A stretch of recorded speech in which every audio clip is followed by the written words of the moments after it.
오늘 설교 제목 그리스도의 복음에 합당한 삶. 이거는 빌립보서 1장 27절 오늘 설교 본문에 속하는 그 구절에서 직접 따온 겁니다. 제목 자체만 들으면 좀 진부하게 들릴 수 있어요. 이제 뻔한 이야기처럼 들릴 수 있습니다. 그렇지만 여기에는 바울의 모든 신앙과 가르침이 압축적으로 들어있다 해도 과언이 아닙니다. 이 제목을 더 줄이면 복음과 삶입니다. 복음과 삶, 혹은 복음과 생명, 복음과 구원, 이렇게도 펼쳐서 생각할 수 있습니다. 바울은 복음을 통해서 전혀 새로운 삶의 경지로 들어갈 수 있었습니다. 이게 과연 어떤 건지를 알려면 우선 바울이 생각하는 복음이 뭔지를 살펴봐야 됩니다. 복음이라고 하는 단어는 헬라어 유앙겔리온의 번역입니다. 그 뜻은 사전적으로 볼 때 좋은 소식, 기쁜 소식입니다. 그 내용도 우리가 대충은 압니다. 일반적으로 통속적으로 생각할 때 사람들이 기쁜 소식이라고 하는 것은 자신이나 혹은 자식이 좋은 대학에 들어가고 연봉 괜찮게 받고 좋은 데 결혼하고 우리가 좋다고 생각하는 행복한 조건에 관한 것들입니다. 오랜 병마에 시달리다가 치료된다거나 그런 것도 다 기쁜 소식이죠. 여러분들에게 그런 일들이 많이 일어나기를 바랍니다. 그러나 성경은 그것을 복음이라고 말하지 않습니다. 좋기는 한 건데 그걸 복음이라고 이야기하지는 않습니다. 성경이 말하는 복음은 삶의 조건들이 향상되는 것이 아니라 혹은 거기에 머물러 있는 것이 아니라 영혼에 관계된 것이기 때문에 그렇습니다. 흔한 말로 하면 영혼 구원이죠. 그게 복음입니다. 영혼 구원이야말로 생명을 얻는 것이기 때문입니다. 이 영혼이라고 하는 말도 알듯 말듯 해요. 그렇죠? 대충 알 것 같은데 설명해 봐라 그러면 딱 조금 말을 찾기 힘들고 어떤 개념적으로 이해가 잘 안 될 겁니다. 우리 기독교인들에게 약간의 약점은 신앙의 내용들을 명확하게 이해하지 못하고 그냥 좋은 게 좋은 식으로 이제 지나가는 겁니다. 현대인들은 영혼에 대한 질문을 대수롭지 않게 생각합니다. 그런 거 없이도 그냥 사는데 큰 지장이 없기 때문입니다. 혹은 현대 자연과학에 의해서 그런 것들은 무의미한 질문으로 이렇게 배웠기 때문입니다. 뇌과학 전공자들 중에서는 인간의 영혼도 뇌의 작용이라고 주장하는 이들이 제법 됩니다. 나름대로 일리도 있어 보여요. 뇌의 일정 부분이 손상되었을 때 사람의 생각이 어떤 부분이 언어도 그렇고 아니면 어떤 감정도 그렇고 그게 파괴된다고 하는 사실을 과학적으로 설명하고 있습니다. 심지어 인간의 종교심마저 뇌의 작용이다 이렇게 주장합니다. 그래서 어떤 사람들은 종교심이 향상될 수 있는 뇌가 발달하고 어떤 사람들은 그게 안 돼서 그렇게 된 거다 그렇게 말하는 거죠. 그런 논리로 계속 나가게 되면 악마저 뇌 현상이라고 말할 수 있을 겁니다. 사이코패스 이건 뇌의 잘못이니까 그 사람의 잘못이 아니다고까지 말이 가능한 거예요. 더 나가게 되면 결국 태아의 뇌를 과학적으로 완전 무결하게 만들려고 노력을 하게 될 겁니다. 아마 그렇게 지금 연구하는 사람들 많이 있을 거예요. 미래 인간은 약 한 알만 먹으면 완전한 평화와 기쁨을 누리게 된다는 주장도 지금 우리들에게는 비현실적으로 들릴지 모르지만 앞으로 미래 인간 100년, 200년 후에 인간에게는 그게 현실로 들릴 수도 있을 겁니다. 이렇게 극단적으로 나가지 않는다고 하더라도 현대인들은 인간을 유물론적인 차원으로 생각하기 때문에 공산주의도 마찬가지고 자본주의도 마찬가지예요. 그렇기 때문에 영혼에 대해서 사실은 관심이 없어요. 기껏해야 인간의 심리적 작용, 내 마음이 이렇게 움직여서 이렇게 착하게 돼서 뭐 이런 정도를 영혼의 작용으로 사람들은 생각합니다. 성경이 말하는 영혼 구원은 이렇게 생각하는 사람들에게는 별로 관심거리가 되지 않죠.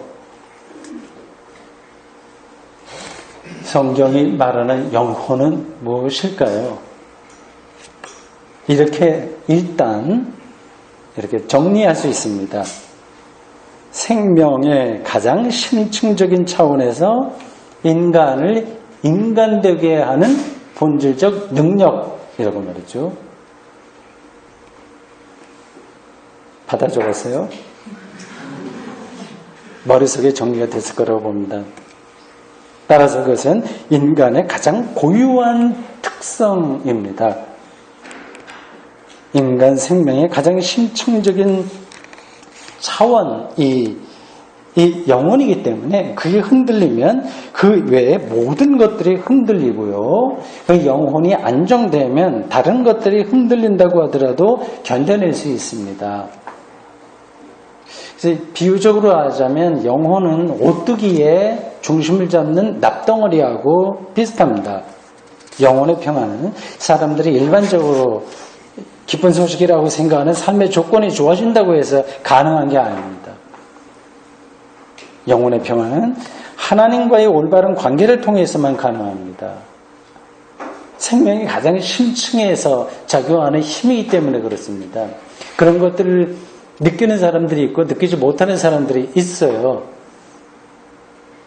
바울은 유대교의 가르침을 따랐지만 영혼의 평화를 경험할 수 없었습니다.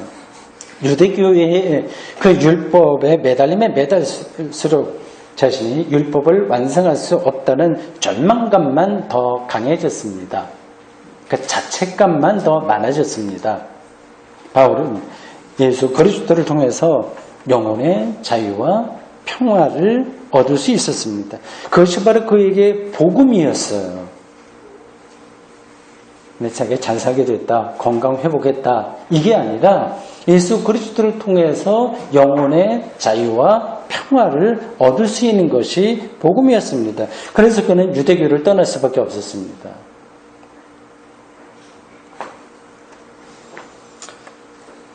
이 바울의 복음 경험은 여러분들은 이제 이러한 용어들을 상투적으로 자꾸만 생각을 하는 경향이 있을 겁니다. 많이 들었기 때문에 더 진지하게 생각을 하셔야 돼요.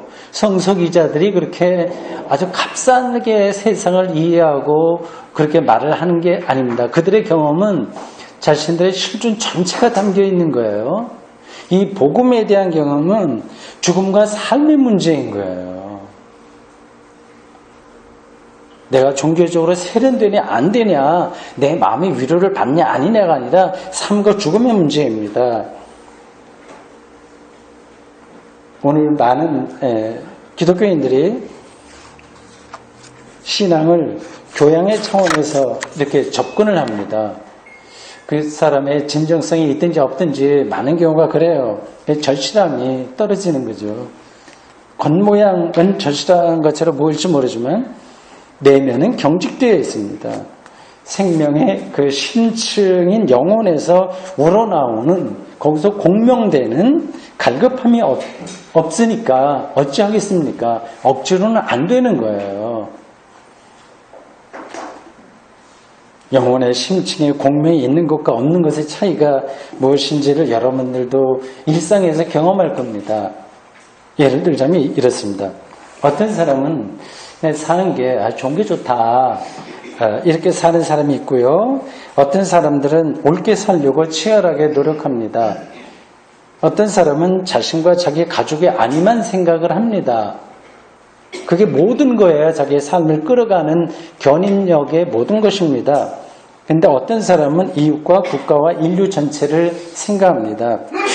어떤 사람은 한반도의 통일을 남의 일로 여기고요. 어떤 사람은 그것을 자기 일로 여깁니다. 우리가 모두 다 이렇게 사회 공동체를 생각하고 국가를 생각할 수는 없습니다. 자신에게 주어진 은사에 따라서 감당할 것만큼 감당하면서 살면 됩니다. 그러나 삶과 죽음의 문제, 즉 영혼의 구원 문제는 아무도 피해가서는 안 됩니다. 그런 문제가 절실하게 느껴지지 않는다면 영혼의 눈이 어두워졌다는 뜻입니다. 자신도 모르게 어두워진 거죠.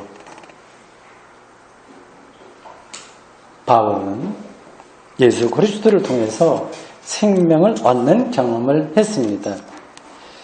예수 그리스도를 통해서 삶과 죽음의 문제가 해결되었다는 뜻입니다. 그래서 그는 본문 21절에 그래서 이렇게 과감하게 이야기를 하네요. 이는 내게 사는 것이 그리스도니 죽는 것도 유익함이라. 죽는 것도 유익함이라고까지 말할 정도의 삶에 대한 높은 경지를 지금 바울이 말하고 있습니다. 이 죽는 것도 유익하다고 하는 말에는 오해의 소지가 있긴 합니다. 고대 그리스 사상은 영육 이원론에 깊이 연루되어서 지금 우리가 살고 있는 것은 영혼이 이 육체 악한 것에 속박당해 있는 거다. 육체라고 하는 감옥에 갇혀 있는 거다. 그러니 죽음은 이 육체라고 하는 감옥에서 자유를 얻는 것이라고 생각했습니다. 소크라테스가 사약을 억울하게 받으면서도 여유 있게 죽음을 맞이하지 않았습니까? 근데 그들이 영육 이원론에 근거해서 세상을 보기 때문에 그렇습니다. 죽는 것도 유익하다고 하는 이 바울의 말은 이러한 그리스 철학의 바탕을 둔 게 결코 아닙니다. 현재의 삶을 아주 가볍게 사뿐히 벗어나려고 하는 게 아닙니다. 예수 그리스도를 통해서 죽음이 이미 현재의 삶에서 극복되었다고 하는 사실, 여기에 그의 영적인 초점이 놓여 있는 거예요. 그것이 바로 부활 경험입니다. 고린도전서 15장 54절에서 바울은 이렇게 외칩니다. 한 구절 한 구절이 그의 전체 실존에 담겨 있어요. 읽을 때마다 그런 게 전달됩니다. 세 번역으로 읽겠습니다. 들어보십시오. 썩을 이 몸이 썩지 않을 것을 입고 죽을 이 몸이 죽지 않을 것을 입을 그때에 이렇게 기록한 성경 말씀이 이루어질 것입니다. 바울은 그리스 철학자들처럼 현실의 삶을 악하다, 감옥이다 이렇게 부정하거나 가볍게 죽음을 가볍게 여기는 것이 아니라 현실의 삶이 질적으로 새로운 생명에 휩싸였다고 하는 사실을, 즉 죽음마저 극복되었다고 하는 사실을 중요하게 생각했습니다. 그래서 그는 내게 사는 것이 그리스도다. 즉 그리스도는 나의 생명이다. 그렇게 외칠 수 있었습니다. 바울의 이러한 신앙이 부럽죠. 저도 부럽습니다. 부자가 되지 못하는 게 부러운 게 아니라 이러한 신앙이 부러운 거죠. 이러한 고백을 들을 때마다 이 바울 같은 사람은 신앙적인 차원에서 거인이야. 이렇게 나와는 거리가 멀어. 그래서 친근감이 아니라 오히려 좀 멀찍이 느껴져서 아예 좀 접어놓으려고 합니다. 그건 오해입니다. 여러분들도 바울의 이러한 고백을 말로는 설명하지 못한다고 하더라도 영혼으로는 느낄 때가 종종 있습니다. 본인이 느끼는지 느끼지 못하는지도 못하는 거죠. 그래서 그러한 순간들이 점점 늘어나는 사람들은 삶의 과정에서 세월의 무게와 더불어 신앙이 깊어지고요. 그런 순간을 포착하는 사람들은요. 예술가들도 그렇고 시인들도 다 그렇습니다. 그런 사람들이라고 해서 24시간 다 영성이 고도로 이렇게 깨어있는 게 아닙니다. 그런 시간들이 늘어나는 거죠. 그거는 그 순간을 붙드는 영적인 태도가 있기 때문에 가능한 거예요. 모든 사람들에게 그런 순간이 있는데 대다수는 흘러 지나가고 맙니다. 그래서 그러한 순간을 붙들지 못하는 사람들은, 그러니까 그거를 예민하게 느끼지 못하는 사람들은 기독교 신앙의 껍데기에 집착하든지 아니면 기독교 신앙 자체를 포기하게 됩니다. 저의 경험을 말씀드릴 테니까 여러분과 어떻게 비슷하고 어떻게 다른지 비교해 보십시오. 저는 어떤 순간에 저와 관계된 모든 것들과의 단절을 느낍니다. 가족하고도 그렇고, 가족, 또 우리 교우들, 대구선서 아카데미에 제가 원장으로 있으니까 그 회원들, 그리고 지금까지 제가 집필한 한 30권 이상 되는 그런 책들, 일종의 학문적인 업적, 뭐 그런 것들이죠. 많지는 않으나 지금 내 통장에 들어있는 돈 뭐 등등 이런 것들과의 단절을 느낍니다. 여기서 단절된다고 하는 것은 그런 것들이 귀찮아진다는 뜻이에요. 이것은 죽는 순간일 겁니다. 말하자면 그런 거죠.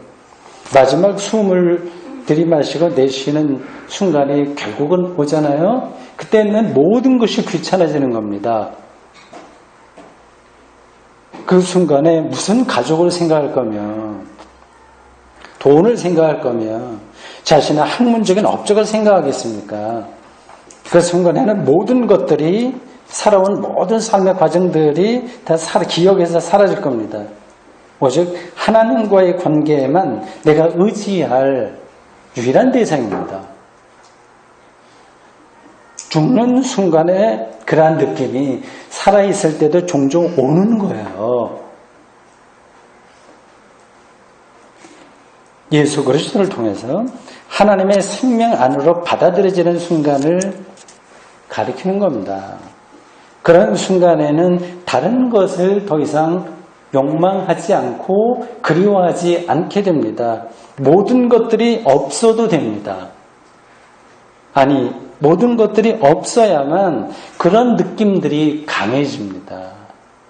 절대적인 자유와 평화와 해방과 기쁨의 순간인 거죠. 이런 느낌이 바로 그리스도께서 이제 나에게 생명이니 죽는 것도 유익하다는 바울의 고백이라고 저는 생각합니다. 여러분들도 그러한 순간들이 분명히 있을 겁니다. 영혼의 깊이로 들어가려고 하는 사람들은 그런 느낌을 경험할 수밖에 없기 때문입니다. 이런 느낌이 여태까지 전혀 없었다거나 또 지금도 없다면 영혼의 구원이 무엇인지 생각하지 않는 사람이라고 할 수 있습니다.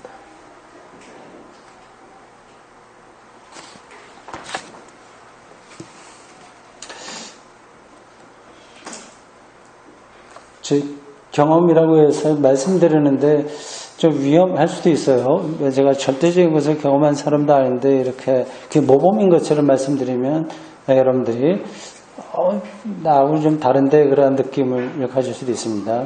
그냥 절대적인 건 아니지만 제가 평생 동안 살아오면서 경험한 그런 기독교 신앙의 그거를 바탕으로 해서 바울의 고백이 어떤 건가를 제가 설명을 해야 되는데 다른 길이 없어서 일단 저의 솔직한 느낌을 말씀드린 겁니다. 이러한 경험들은 삶을 파괴하는 게 아니라 오히려 삶을 의미 충만하게 합니다. 일상을 소중하게 받아들이게 됩니다. 그제서야 되는 거예요. 햇살 한 조각, 하늘과 풀과 곤충 소리, 달 그림자가 신비한 경험으로 옵니다. 모든 것들과 단절되었을 때 그것이 가능해집니다. 사람들과의 관계도 실질적으로 건강하게 받아들여지게 됩니다. 더 이상 이해타산이 아니라 생명의 차원에서 관계할 수 있기 때문입니다. 그리고 교회 공동체에 속한 이들과의 영적 사귐 자체를 실제로 행복하게 받아들일 수 있습니다. 바울이 그랬습니다. 죽는 것도 유익하다고 하는 사실을 알기에 이제는 자기를 내세우는 게 아니라 그의 공동체를 세우는 일에 진정성 있게 마음을 쏟을 수 있었습니다. 빌립보 교회를 향한 편지에서 이런 마음이 드러나고 있습니다. 1장 26절에 이렇게 말해요. 내가 다시 너희와 같이 있으므로 그리스도 예수 안에서 너희 사랑이 나로 말미암아 풍성하게 하려 함이라. 그리고 이어서 빌립보 교인들에게 그리스도의 복음에 합당하게 살아라. 이렇게 간절한 마음으로 권면했습니다. 자신이 경험한 복음이 삶의 토대라고 하는 뜻입니다. 복음에 합당한 삶이 나가야 될 방향을 바울은 여기서 구체적으로 몇 가지 제시하고 있습니다. 27절 후반절에 한 마음과 한 뜻으로 복음의 신앙을 위해서 협력하는 것이 필요하다고 그랬습니다. 한 마음과 한 뜻으로 협력한다고 하는 게 쉽지가 않습니다. 이제 복음에 합당하게 살아가는 사람의 구체적인 태도를 가리키고 있습니다. 어떤 나쁜 일을 모의하고 작당하는 것, 그런 점에서 협력하는 것은 오히려 쉽습니다. 복음을 위해서 협력하기는 더더욱 어렵습니다. 왜 그런지 아시죠? 한 마음과 한 뜻으로 협력하기 위해서는 모든 사람들이 복음을 중심으로 모여야 되는 거예요. 복음을 알아야 되는 거죠. 유앙겔리온의 핵심이 뭔지를 알아야 협력이 되지. 그렇지 않고 인간적인 의리 이런 걸로는 늘 한계가 있습니다. 그리고 그런 준비가 되어 있어도 협력하는 것은 정말 어렵습니다. 교회 생활을 해보시면서 여러분들이 다 느끼실 거예요. 사람은 이렇게 본능적으로 이기적으로 이렇게 돌아갑니다. 생각과 마음들이 꼭 이게 나쁜 뜻으로 드리는 게 아닙니다. 자기를 중심으로 생각하게 됩니다. 근데 협력한다고 하는 것은 자신이 교회 공동체 안에서 주인공으로 대접받지 않아도 충분히 만족할 수 있을 때만 가능합니다.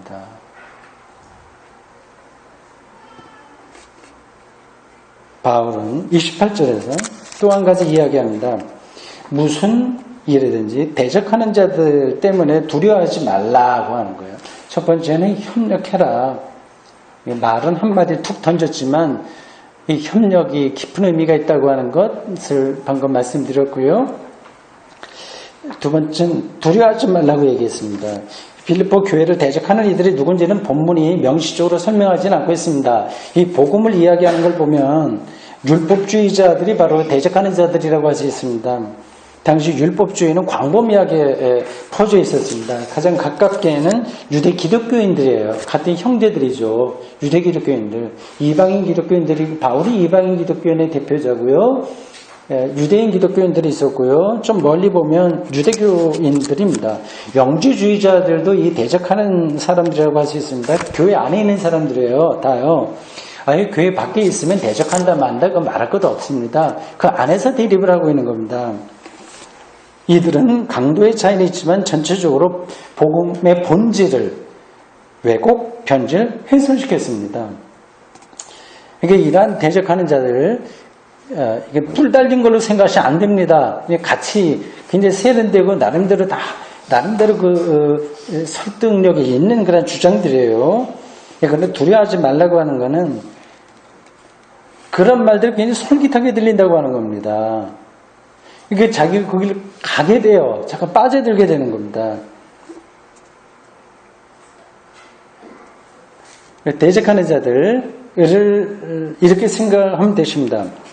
예수 그리스도의 십자가와 부활을 상대화시키는 가르침이죠. 그러니까 율법주의, 영지주의 이런 것들이 다 그러한 겁니다. 그 겉으로는 십자가와 부활을 말하지만 실제로는 전혀 다른 것을 추구하는 겁니다. 일종의 혼합주의죠. 그걸 우리가 오늘 한국교회에 적당한 걸로 맞는 걸로 바꾼다면 기복주의 이런 것들입니다. 이게 십자가 부활을 대적하는 거예요. 근데 굉장히 그럴듯하잖아요. 다 복받기 원하니까 그 예수 그리스도 십자가 부활과 믿음으로 복받는다 이러한 거가 이제 복음에 대한 혼합주의인 거죠. 두려워하지 말라 이렇게 말합니다. 그 뒤로도 바울은 몇 가지 그 복음에 합당하게 사는 사람들에게 따라오는 어려움들이 있다고 암시하고 있습니다. 하나는 고난이에요. 이게 역설적인 이야기입니다. 이게 믿음이 좋다고 하면 하나님 말씀대로 잘 사는 거니까 하나님의 복을 받아야 되는 거 아니겠습니까? 근데 바울은 오히려 고난이 따른다고 얘기합니다. 이런 말들이 그 당시 사람들에게는 좀 불편하게 들렸을 거예요. 바울이 고난을 미화하는 거 아닙니다. 복음에 합당하게 살기 때문에 만날 수밖에 없는 고난을 감수해야 된다는 그런 뜻입니다. 이 바울의 설명에 따르면 이 고난은 믿음과 함께 나타나요. 믿음과 고난은 마차의 두 바퀴와 같습니다. 지난 기독교 역사에서 많은 신자들은 크고 작은 고난을 당했습니다. 현대 기독교인들은 이런 말들을 별로 실감하지 못합니다. 기껏해야 이제 부분적으로 고난을 말하지만 그런 고난이 그냥 추상화된 거예요. 아, 예수 믿으니까 고난받아도 참아야지 이런 정도입니다. 기껏해야 아무리 열심히 목회를 했는데도 교회가 부흥하지 않는다. 그럼 목사 입장에서 이건 고난을 받는 거지 라든지 정부가 추진하는 종교세 부과 이런 것들을 고난이라고 생각하는 사람도 있습니다. 혹은 막연하게 자기에게 일어날 불행에 대한 불안 같은 것들을 그렇게 생각합니다. 바울은 30절에서 이런 일련의 문제를 기독교인들에게 주어지는 싸움이라고 규정했습니다. 바울이 상당히 많은 이야기를 여기서 합니다. 나중에 집에 가서 본문을 다시 더 꼼꼼하게 읽어보시기 바랍니다. 너희에게도 그와 같은 싸움이 있으니 너희가 내 안에서 본바여 이제 더 내 안에서 듣는다니라. 그러니까 복음에 합당하게 사는 사람들이 당하게 되는 고난들이 있다고 앞에서 말씀드렸고 그런 일련의 것들을 가리켜서 그런 싸움이라고 이야기하고 있습니다. 바울은 이러한 발언을 종종 했습니다. 디모데전서 6장 12절에서 믿음의 선한 싸움을 싸우라 영생을 취하라고 했습니다. 여기서 싸움이라고 얘기했다고 해서 악하고 싸운다, 악과 싸운다 꼭 그렇게만 생각할 거 없습니다. 본질적으로 본다면 세상과 상관없이 기독교인의 삶 자체가 사실은 싸움입니다. 복음에 합당하게 살려고 하는 우리 자신이 영적으로 좀 나태해지잖아요. 그러니까 자신과 싸울 수밖에 없습니다. 이 싸움이라고는 말을 다른 걸로 바꾸면 자기의 성찰 그리고 구도, 수행이라고 할 수 있습니다. 바울은 빌립보서 3장 14절에서 표대를 향해서 그리스도 예수 안에서 하나님이 위에서 부르신 부름의 상을 위하여 달려가노라. 이게 싸움이죠. 오늘 우리는 이러한 다름질의 영성, 한쪽을 향해서 집중하는 삶의 태도, 선한 싸움의 영성을 잃었습니다. 내게는 사는 것이 그리스도니 지금 죽는 것도 받아들일 수 있다는 바울의 고백은 어떤 열광주의자의 헛소리처럼 들립니다. 복음에 합당한 삶이 무엇인지에 대한 관심이 끼어들 여지가 우리 삶에 없어요. 대신 일상에 대한 뒤치다거리가 우리의 삶 전체를 지배하고 있습니다. 목회도 비슷하게 작동됩니다.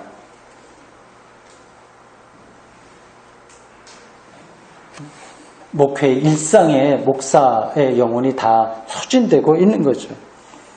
이런 방식으로 교회든지 아니면 밖의 삶이든지 가정생활이라든지 이런 방식으로 삶의 재미를 순간순간 얻을지 몰라도 우리 삶이 의미 충만해질 수는 없습니다.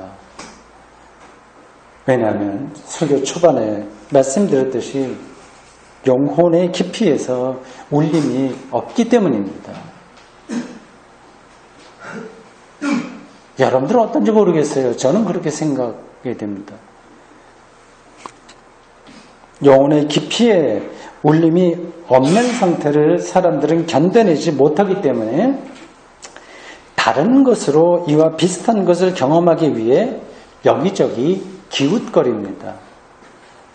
그래도 안 되면 인생은 다 그런 거야 하는 식으로 자포자기합니다.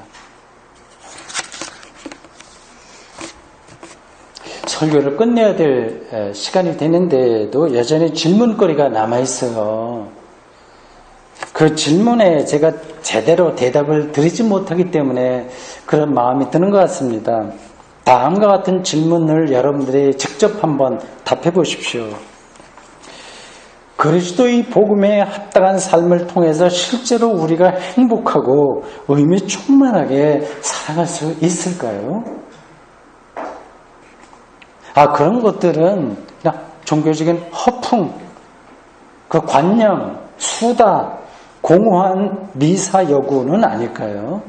실제는 아닌데 있는 것처럼 말하는 그런 건 아닐까요? 그리고 그것이 아무리 옳다고 하더라도 무한 경쟁에 내몰린 현대인들에게는 이게 비현실적인 것은 아닐까요?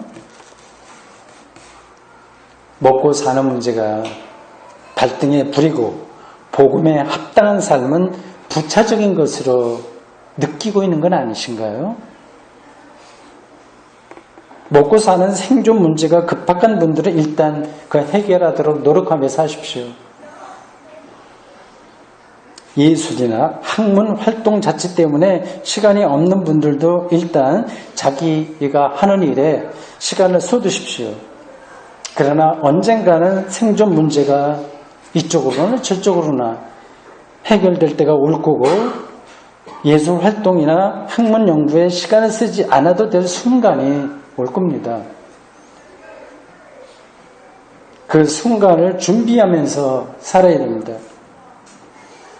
대부분의 기독교인들은 생존 자체가 위협을 받거나 세상을 정말 새롭게 하는 일을 하느라 시간이 없어서가 아니라 영혼의 감수성이 무뎌져서 여러 가지 이유로 복음에 대해서 그리고 거기에 합당한 삶에 대해서 관심을 기울이지 못합니다. 그리고 안 씁니다. 그런 식의 삶이 반복되다가 결국 기독교 신앙의 중심으로는 들어가지 못하고 언저리에 머물러 있은 채 인생을 다 보내게 될 것입니다. 기도하겠습니다. 주님, 오늘 저희들 바울이 간절한 심정으로 내게 사는 것은 그리스도니 죽는 것도 유익하다고 하는 그 심정으로 복음에 합당한 삶을 살라는 격려를 빌립보 교인들에게 한 말씀 우리가 2000년 후 다시 받아 읽고 전해드렸습니다. 유앙겔리온, 복음, 정말 복된 소식, 우리의 영혼이 구원받고 의미 충만해지는 그러한 소식, 거기에 우리의 모든 관심을 집중시키며 살아가도록 그러나 현실에 어려움이 있어서 안 되는 조건들을 또 우리가 뚫고 나가도록 저희들을 붙드시며 인도해 주십시오. 예수님의 이름으로 기도합니다. 아멘.